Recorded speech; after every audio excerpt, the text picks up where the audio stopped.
一摆在年度全国中等学校运动会，伫咧4月16号到4月21号，伫咧花莲县内举行。6号上午，台南市长惠铁，佮有台南市局局长郑新辉做伙来到永华市政中心，由市长甲市旗交予台南市体育总会理事长吴志祥，勉励即将要代表台南市出赛928位选手，会当为台南争取到上大荣誉。世中运就是世界中等学校运动会。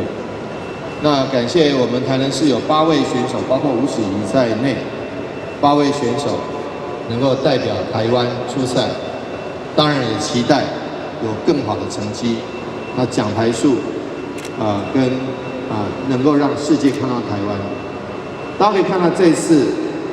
有好几个世界的锦标赛，我们都看到乌克兰的选手拿到冠军，拿到奖牌，然后身披着乌克兰的国旗，或者是接受媒体访问的时候，能够替乌克兰发声。如果他们没有拿到奖牌，他们没有这个得到荣誉，他们当然就是参加当然很重要。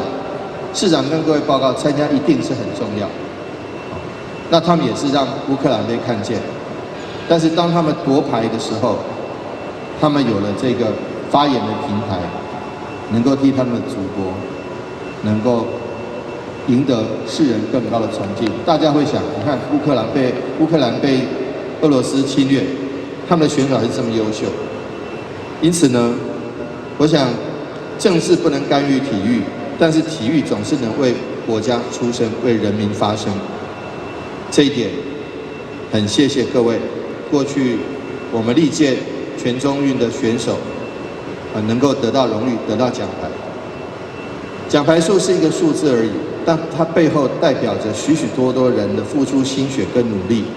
所有代表台南市参赛选手，拢是由市中运所选出来的精英，期待选手会当把状况调整到上好。